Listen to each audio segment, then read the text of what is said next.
이번 시간부터는 재배학 내용을 보도록 하겠습니다. 재배학 우리 그 본교재 들어가기 전에 먼저 어떠한 식물의 생활환이라는 것을 여러분들이 이해를 하고 그리고 재배학을 보시면 훨씬 수월하니까 본교재 들어가기 전에 식물의 생활환이라는 걸 우리가 한번 보도록 하겠습니다.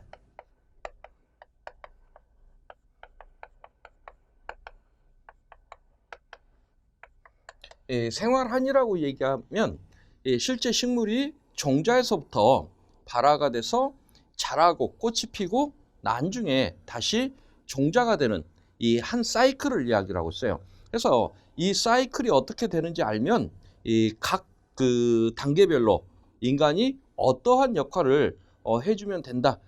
결국은 이 재배라는 것은 그러한 개념입니다. 그래서 이 인간이 재배라는 것을 하는 이유는 많은 생산량을 얻기 위해서인데, 이 많은 생산량을 얻기 위해서는 세 가지 조건이 맞아야 돼요. 수량이 증가하기 위해서는 제일 먼저 유전성. 다시 말해서 유전성이라면 우수한 품종을 심어야 된다. 두 번째는요, 재배 환경이 좋아야 됩니다. 그래서 가장 그 작물이 잘 자랄 수 있는 이 환경, 토양이라든가 온도라든가 광이라든가, 그리고 마지막으로 재배 기술, 이 세 가지가 삼박자가 고르게 맞아야 많은 수량을 우리가 얻을 수가 있는데, 이 유전성은 지금 육종이라든가 이쪽 파트에서 우리가 다룰 거고요. 환경은 지금 몇 장 넘겨보시면 뒤쪽에 토양 환경부터 토양 환경, 수분 환경, 광환경, 대기 환경, 이런 환경 이야기들이 나올 거고요. 그리고 기술은 기술을 적용하기 위해서는 식물의 한 사이클을 알고 나면 그때그때 어떤 기술을 적용하는 게 가장 바람직하다, 이게 나오기 때문에 먼저 생활환이라는 걸 한번 볼게요. 종자를 놓고 보면 종자가 이렇게 생긴 종자도 있고, 또 경우에 따라서는 이런 형태의 종자를 우리가 볼 수가 있습니다. 그래서 흔히 단자엽 식물,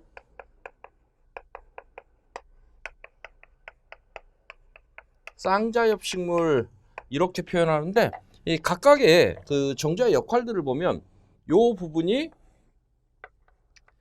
배, 그리고 요 부분이 이 배유의 역할을 하고 있어요. 그래서 배는 장차 식물체로 이 성장할 부분을 의미하고 있고요. 이 배유의 역할을 하는 것은 이 양분의 공급. 다시 말해서 이 싹이 나와서 이 독립영양을 할 수 있을 때까지 양분을 공급해주는 이러한 역할들을 하고 있습니다. 그래서 이 단자엽이 됐든 쌍자엽이 됐든 이 배와 이 배유의 역할. 근데 이 쌍자엽 같은 경우에는 이 무배유 종자라는 표현도 쓰고 있어요. 그러면 이것들의 싹이 나는 형태를 봤더니 단자엽 식물들은 싹이 이렇게 나더라. 쌍자엽은요, 싹이 이런 형태로 나더라. 그래서 봤더니 가장 큰 차이점은요, 싹이 하나 올라오고 두 개 올라온다. 또 다른 차이점은요, 이 뿌리를 봤더니 뿌리가 이렇게 수연 뿌리고, 쌍자엽은 주근에 측근이 붙어 있는 이런 형태의 뿌리를 보이고 있습니다. 그리고 봤더니 지금 단자엽 식물 같은 경우에는 옆구리에 이렇게 배를 가지고 있습니다. 그래서 우리가 이런 형태로 싹이 나오는 것을 유배유 종자. 근데 쌍자엽 식물은 어때요? 나오는 걸 봤더니 배유가 어디 갔습니까? 배유가 없어요. 배유 대신에 떡잎 두 장이 올라와서 이 떡잎 두 장이 이 배유의 역할, 양분을 공급하는 역할을 하고 있습니다. 그래서 옆구리에 배유가 없다고 그래서 무배유 종자, 이렇게 구분하고 있습니다. 그래서 여러분들 보시면 이제 가장 기본적인 형태로 출제되는 게 다음 중 무배유 종자는 유배유 종자는 이런 문제가 나오게 되면 뭐 그 교재에서 이 무배유 종자 종류 쭉 그 나열돼 있고 이 유배유 쭉 나열돼 있는데 교재에 소개돼 있는 그 품목만 출제가 된다면 외워서 가셔도 돼요. 하지만 교재에 소개되지 않은 그러한 품목이 출제됐을 때는 이건 내가 한 번도 안 본 건데 모르는 문제 하고 찍거나 건너뛸 수는 없죠. 그래서 외우려고 하지 마시고 싹이 나오는 형태를 떠올리시면 돼요. 그래서 제시된 품목이 싹이 이렇게 한 장이 올라오느냐 두 장이 올라오느냐 해서 한 장이 올라온다 하면 유배유로, 두 장이 올라온다 그러면 무배유로 판단을 하셔도 됩니다. 그리고 나서 이렇게 싹이 나오면 점차 자라가겠죠. 이 자라는 형태를 봤더니 이 단자엽과 쌍자엽의 자라는 형태가 서로 다르더라는 거예요. 일단 단자엽이 됐든 쌍자엽이 됐든 이 생장점에서 세포의 분열이 있어야만 자라게 되는데 이 자라는 형태를 봤더니 단자엽이 됐든 쌍자엽이 됐든 위로 키가 크고 아래로 뿌리가 뻗어 내려가더라. 해서 위로 키가 큰다는 얘기는 맨 끝에 이렇게 세포가 분열하는 생장점이 있더라. 뿌리가 계속 아래로 뻗어간다는 얘기는 뿌리 끝에 이 생장점이 있더라 그런 얘기거든요. 그래서 이 단자엽, 쌍자엽 모두 다 공통으로 정단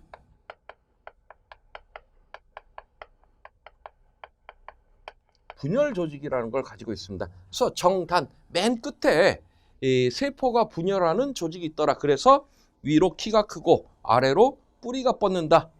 그리고 이 두 개의 자라는 형태를 보면 단자엽 같은 경우에는 위로 키는 크는데 옆으로는 안 뚱뚱해져요. 근데 쌍자엽은 어때요? 위로 키도 크지만 옆으로도 뚱뚱해지더라.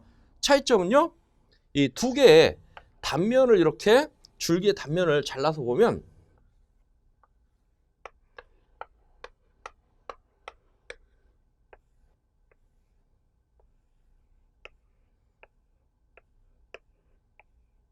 단자엽 식물 같은 경우에는 지금 요게 물과 양분의 이동 통로가 되는데 물과 양분의 이동 통로가 좀 중구난방으로 우리 그 대표적인 케이스로 보면 갈대 같은 것의 단면을 딱 잘라놓고 보면 구멍이 숭숭 뚫려 있습니다. 근데 나무 같은 경우에 잘라놓고 보면 나이트를 형성하고 있죠. 그래서 이렇게 물과 양분의 통로가 그 배열 순서가 서로 다르더라는 얘기예요. 그래서 지금 이 쌍자엽 같은 경우는 이 부분을 우리가 형성층이라고 표현해요. 근데 이 형성층이 세포의 분열 조직이에요. 그래서 여기에서 세포가 새로 만들어지다 보니까 이 쌍자엽은 옆으로도 뚱뚱해지더라. 결국 이 세포가 만들어지는 흔적들이 나무의 나이테를 이루더라 하는 얘기고요. 이 단자엽은요, 이러한 이 세포 분열 조직이 없다 보니까 위로 키는 크지만 옆으로는 안 뚱뚱해지는 그러한 그 자라는 형태를 보이고 있습니다. 그리고 이 단자엽 같은 경우에는 자라는 위치를 봤더니 이렇게 대나무처럼 마디에서 이렇게 잎이 나오고 자라고 있습니다. 그래서 이 마디 부분이 자란다고 해서 이 부분을 마디 부분에서 자란다 해서 절간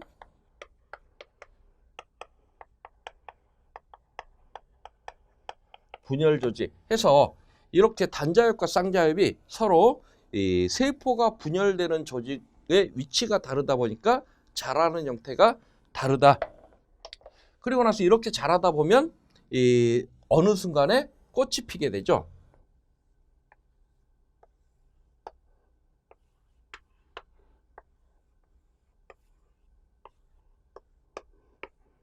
꽃이 이렇게 피게 되는데 이 꽃이 피는데 보니까 꽃이 이렇게 암술, 수술, 그리고 이 꽃잎, 꽃받침 모두 갖고 있는 것을 완전화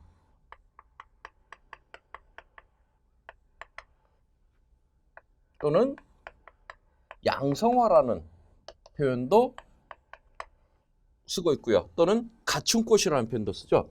이 양성화라는 의미는 이 암수를 한 꽃에 가지고 있다는 개념이에요.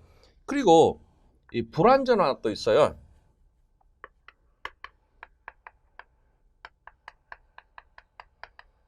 불완전화라는 얘기는 이 꽃잎, 꽃받침, 암술, 수술 중에 무언가가 하나가 없더란 얘기입니다. 이 없는 걸 보면 대부분 다 암술이나 수술이 없는 경우가 많습니다. 그래서 이것을 단성화, 그래서 암 또는 수 하나만 갖고 있더라 하는 개념이에요. 근데 이 단성화를 보면 다시 자웅 동주식물 있고요. 자웅 이주식물로 이렇게 구분하고 있습니다. 자웅 동주라는 얘기는 한 포기에 암꽃과 수꽃이 다 피더라. 우리 그 박과채소들 보면 호박 같은 경우에는 호박 줄기에서 암꽃도 피어 있고 수꽃도 피어 있는 것들을 볼 수가 있고요. 그리고 자웅 이주라는 것은요, 우리 은행나무 같은 경우에는 열매가 열리는 나무가 별도로 있습니다. 그래서 열매가 열리는 나무, 그리고 열매가 안 열리는 나무. 열매가 열리는 나무는 암나무, 그래서 암꽃이 핀다는 얘기고요. 열매가 안 열리는 나무는요, 암꽃이 피지 않고 수꽃이 피는 순나무. 이렇게 구분하기도 하고 있어요. 그러면 이렇게 꽃이 피는데 관여하는 부분들이 있습니다. 그래서 식물은 꽃이 피기 전과 후의 생리가 완벽하게 달라집니다. 그래서 꽃이 피기 전은 우리가 생장, 그리고 꽃이 핀 이후를 발육이라는 표현을 사용을 하고 있어요. 그래서 생장이라는 것은 양적 생장이라는 표현을 사용을 하는데, 양적 생장이라는 것은 이 식물체 자신의 볼륨을 키워가는 그러한 과정들로 보시면 되겠어요. 볼륨을 키워가니까 이것을 다른 표현으로 영양생장이라는 표현을 사용을 하고 있습니다. 그러면 발육이라는 개념으로 넘어오면요, 이것은 질적 생장을 얘기를 해요. 질적으로 바뀌었다는 얘기는 그동안 없었던 게 새로운 게 만들어지는 것을 의미하는데, 뭐가 만들어졌습니까? 꽃이라는 게 만들어졌죠. 그래서 여기를 생식생장이라고 표현하고 있습니다. 그래서 그러면 생장과 발육을 구분하는 이 구분점은요,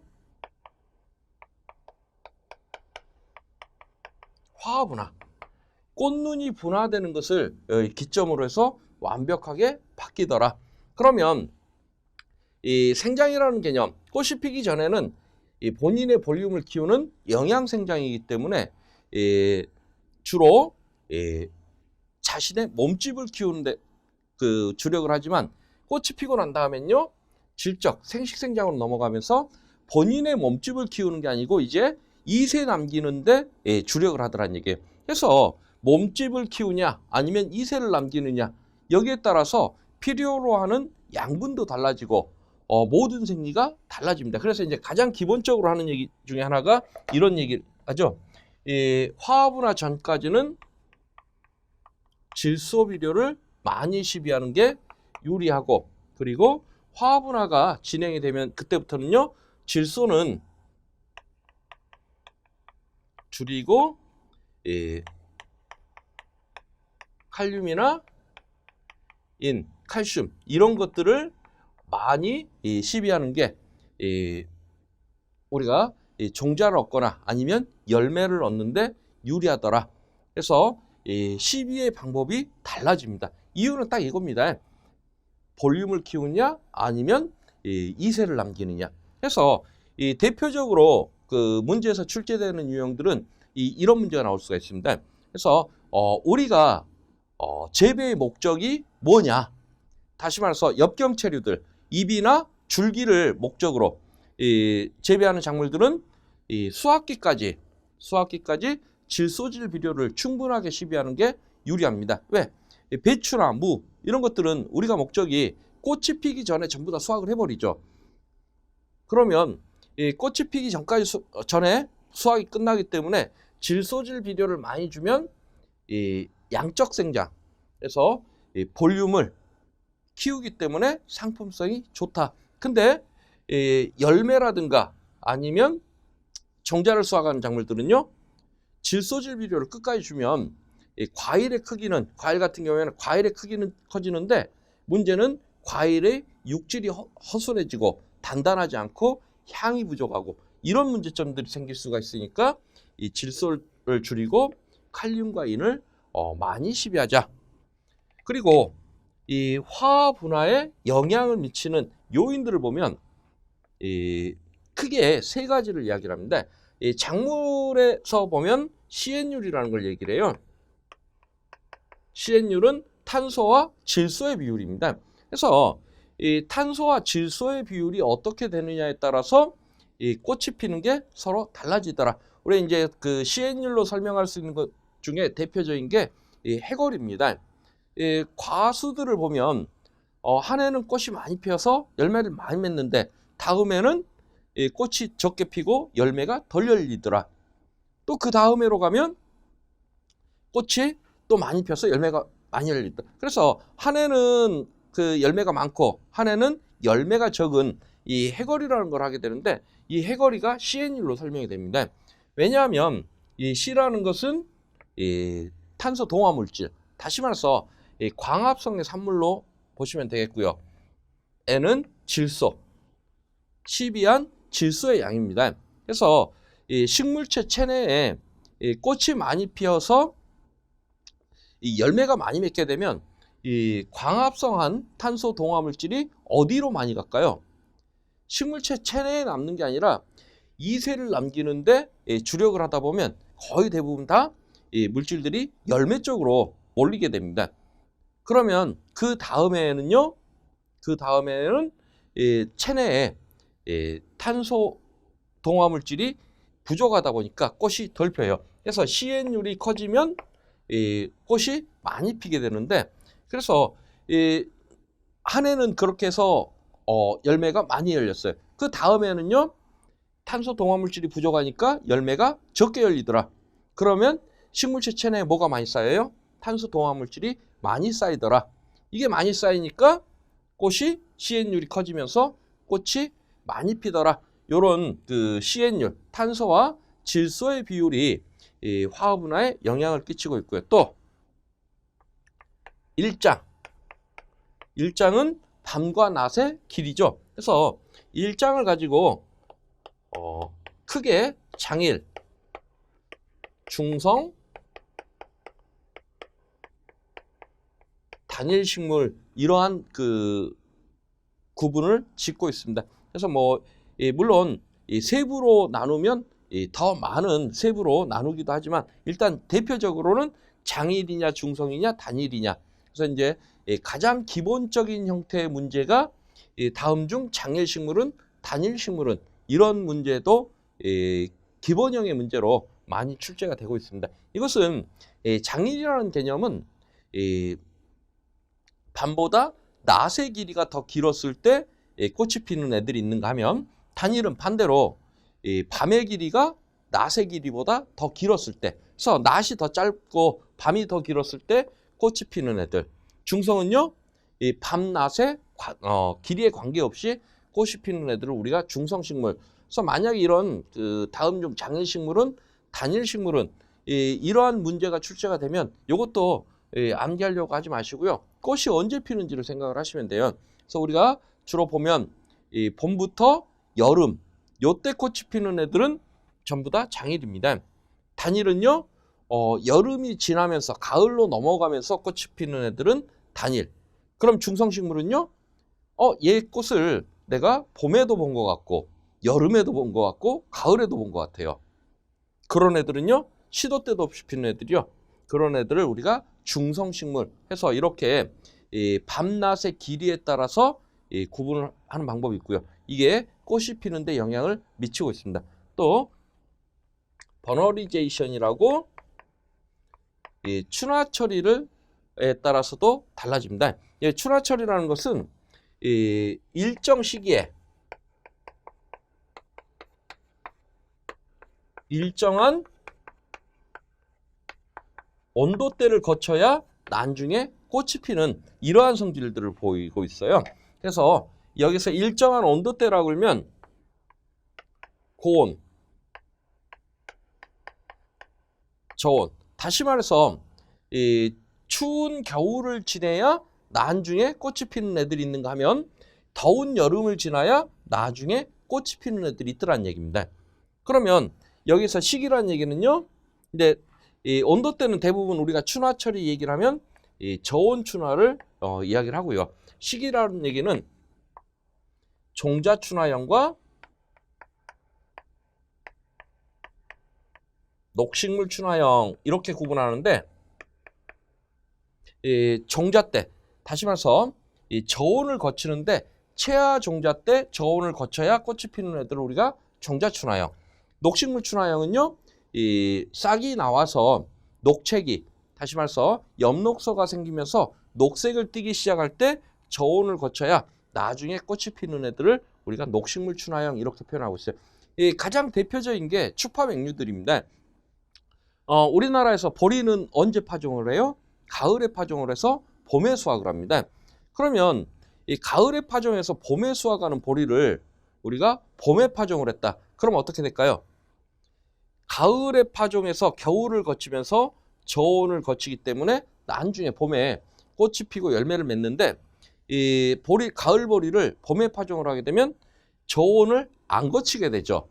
저온을 못 거치니까 결국 이 꽃이 피고 종자가 형성되는 게 아니라 계속해서 열매는 안 맺고 계속해서 이 영양 생장만 하는 좌지 현상이라는 것들이 발생을 할 수가 있습니다. 그래서 이 꽃이 피는데 영향을 미치는 거 3가지. 씨엔율, 일장, 춘화처리 이런 내용들이 있고요. 그러면 이렇게 꽃에서 우리가 꽃을 보면 여기를 화사, 요 부분을 약, 주두, 요 부분을 자방이라고 표현을 하고 있습니다.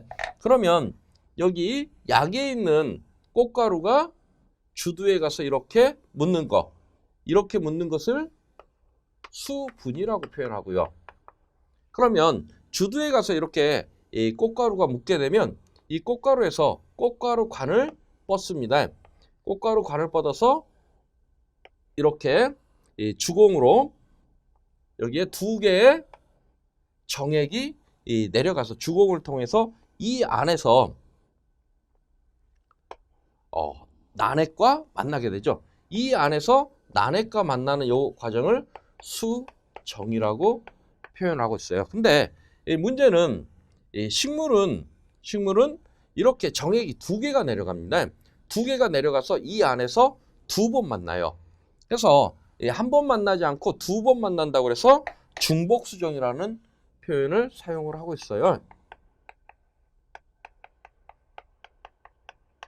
중복수정을 봤더니 이 자방 안에 난액이 하나 있고요. 그리고 극핵이라는 애가 있습니다.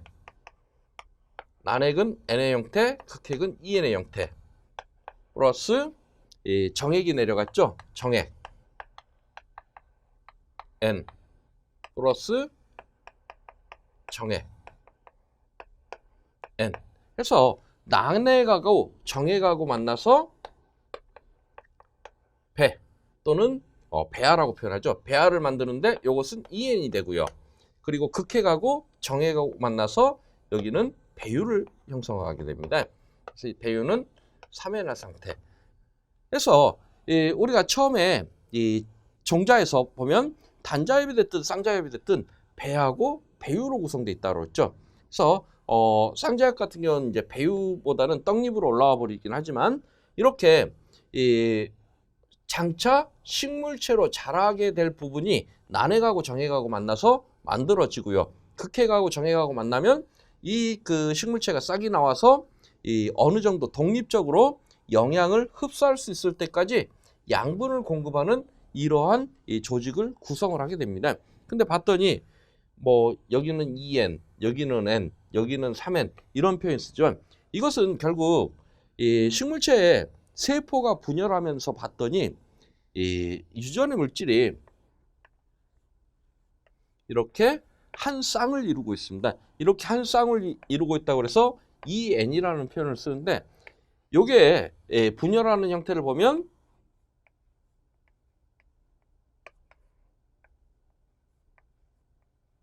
이렇게 똑같은 게 두 개로 분열되는 것, 요것을 여기 두 개로 분열되는 것을 체세포 분열,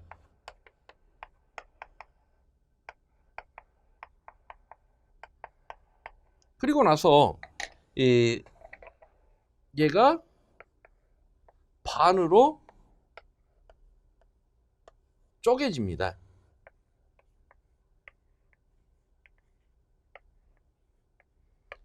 한 쌍을 이뤘는데 얘는 지금 단독으로 움직이게 되죠.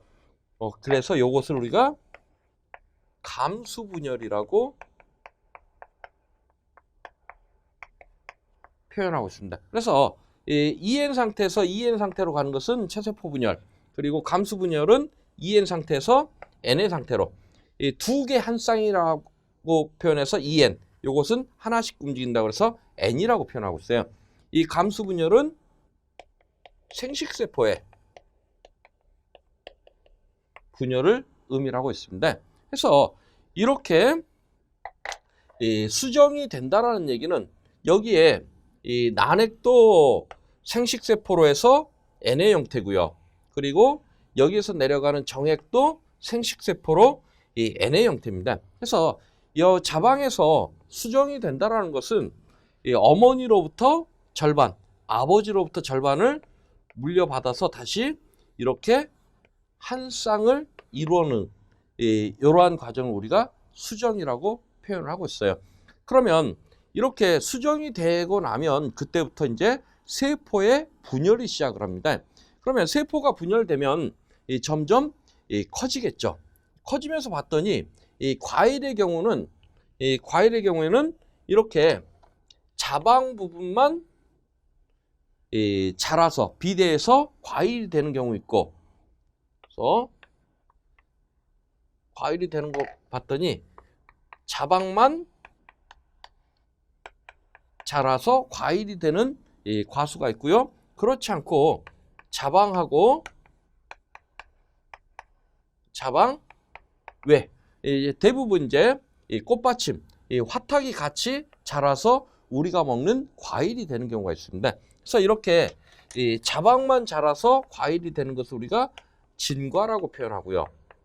자방 외에 다른 부분이 같이 자라서 이렇게 과일이 되는 경우를 우리가 위과라고 표현을 하고 있습니다. 그래서 사과, 배 이런 것들은 거의 전부 다 위과고요.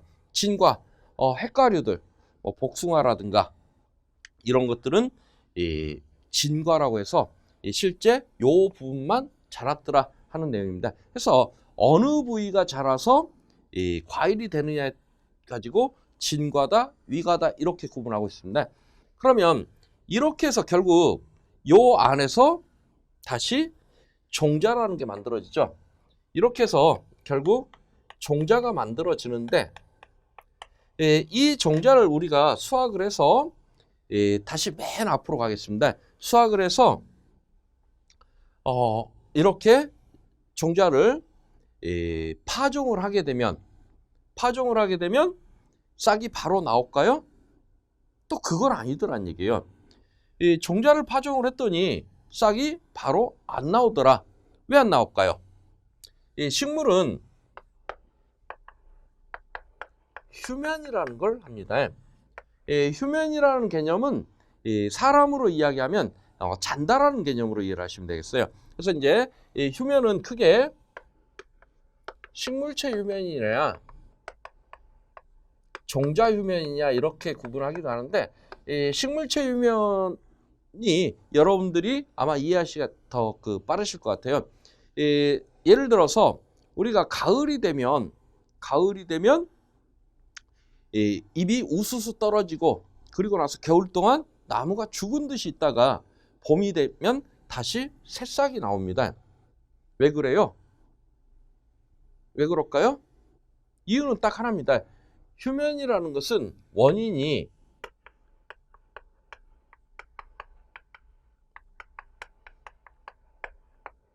요겁니다. 불량 환경을 극복하기 위해서. 다시 말해서 겨울 동안 이 식물이 자라기에 온도가 알맞지 않더라. 그래서 온도가 알맞지 않다 보니까 이 겨울 동안 낮은 온도에서 버티기 위해서 이 잎을 싹 떨고 죽은 듯이 있겠다는 얘기입니다. 그리고 나서 봄이 돼서 다시 온도가 적당해지면 이 싹을 내겠다. 이런 것을 우리가 보고 식물체 휴면이라고 얘기를 해요. 그리고 종자 같은 경우도 마찬가지입니다. 종자 자체에 휴면하는 경우도 있고요. 이제 물론 이제 뒤에 가면은 1차 휴면이냐, 2차 휴면이냐 이런 얘기를 하게 되는데 이 종자가 우리가 수확했다고 해서 바로 파종을 하게 되면 싹이 안 나오는 걸 봤더니 먼저 이 종자가 아직 미숙 상태에서 미숙한 상태다. 그러면 어느 정도 후숙돼야지. 그리고 또 경우에 따라서는 조건이 맞지 않기 때문에 휴면하는 경우들도 있습니다. 그래서 종자의 이렇게 파종을 해서 싹을 틔우기 위해서는 우리가 종자가 잠에서 깰 때까지 무작정 기다릴 수는 없어요. 그래서 휴면의 타파, 잠을 깨우겠다 했더니 첫 번째 종자의 휴면 타파 방법에는 생리적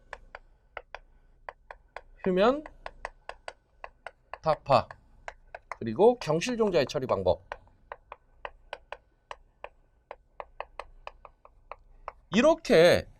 이러한 방법들을 처리해서 파종을 했더니 싹이 나오더란 얘기예요. 그래서 생리적 휴면 타파 방법이라는 것은 결국에 가서 이 종자가 자고 있는데 자고 있는 원인을 알면 얘가 왜 자는지, 잠에서 깨기 위해서는 어째야 되는지 알면 그걸 처리를 해주면 돼요. 종자에 따라서는 추운 겨울을 지나야 싹이 나온 애들이 있어요. 그러면 냉. 그래서 이제 종자를 우리가 물에 적셔서 이 냉장고 같은 데다가 한 일주일 넣어놨더니 얘가 겨울이 지난 줄 알고 싹이 나오더라. 반대로 더운 여름을 지나야 싹이 나온 애들 열. 그리고 광을 봐야 싹이 나온 애들 같은 경우는 광. 그리고 뭐 경우에 따라서는 지벨렐린 처리.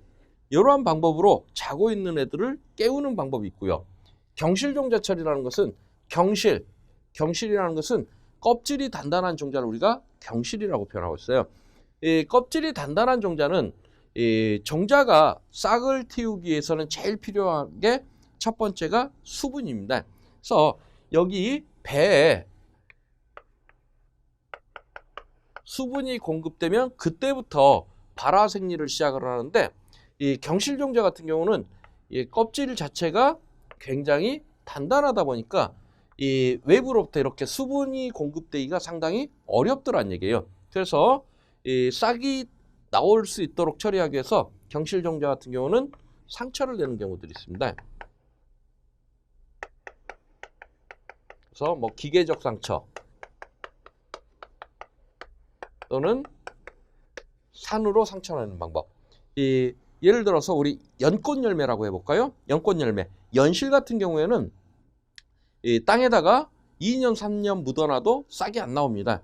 근데 이걸 싹을 틔우기 위해서는요, 손톱깎이나 벤치 같은 것으로 한쪽 끝을 깨트려서 파종을 하게 되면 땅에다 심으면 싹이 나오거든요. 그래서 이렇게 손톱깎이나 벤치 같은 걸로 물리적 상처를 내서 심었더니 수분이 공급되면서 싹이 나오더라. 근데 이제 우리가 많이 쓰는 방법 중에 이런 연실 같은 경우는 종자가 크기 때문에 이렇게 벤치 같은 거라든가 손톱깎이 같은 걸 이용할 수 있겠는데 미세종자라는 얘기는 종자가 작은 종자들, 이것들 손톱깎이로 상처내기가 쉽지가 않죠. 그래서 경우에 따라서는 이런 절구에다가 모래하고 미세종자를 같이 섞어서 넣어놓고 절구질을 해서 빻았더니 이 모래의 날카로운 면이 종자에 상처를 내서 이렇게 싹이 수분이 공급될 수 있도록 처리하는 이런 방법도 있고요. 경우에 따라서는 강한 산에다 항상 같은 강산에다가 종자를 집어넣으면 어떻게 될까요? 종자의 껍질이 흐물흐물해지면서 이 수분이 공급될 수 있는 그러한 조건들이 되더라 해서 이런 산으로 상처내기. 그리고 또 그 경우에 따라서는 아예 침지, 물에다가 담가놓기. 그래서 이러한 방법을 통해서 이 배아에 수분을 공급했더니 경실종자 같은 경우는 싹이 나오더라. 그래서 이런 식으로 이 싹이 나올 수 있는 처리를 한 다음에 파종을 해줘야만 결국에 나중에 이렇게 우리가 식물체를 얻을 수 있더란 얘기예요. 그러면 여기에서 이제 이런 뭐 지벨렐린이라든가 그리고 휴면에 관계하는 여러 가지의 호르몬들이 있습니다.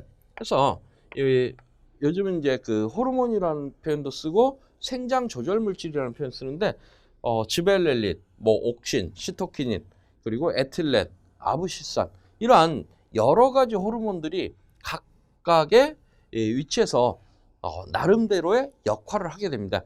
그러면 우리가 이제 여기에서 공부하셔야 될 부분들은 재배학에서는 그러면 이렇게 싹이 나올 때는 어떤 조건이어야 되고 우리가 어떤 처리를 해줘야 되느냐 이런 거 보셔야 되겠고요. 그리고 나서 이렇게 자라는 데 있어서 어떤 양분이 필요하고 그리고 온도라든가 이러한 환경 조건은 우리가 어떻게 맞춰줘야 된다.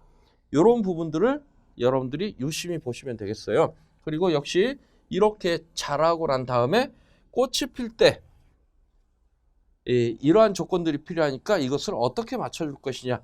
그리고 꽃이 피고 다시 이렇게 수정이 되는 이러한 한 과정 속에서 과연 인간이 식물한테 어떠한 역할들을 해줘야만 우리가 많은 수량을 얻을 수 있고 그리고 수익을 낼 수 있느냐 요걸 공부하자 하는 게 이 재배학의 그 개념입니다. 그래서 전반적으로 요 내용들은 여러분들이 암기하려고 하지 마시고요. 식물체가 이렇게 1년 한 그 사이클을 돌아간다 하는 내용을 머릿속에 먼저 이해를 하시고 난 다음에 나머지 내용을 보시면 보시기가 조금 더 수월할 것 같습니다. 그래서 이번 시간은 여기까지 하고 이제 다음 시간부터 우리 재배의 기원과 전파부터 진행하도록 하겠습니다. 수고들 하셨습니다.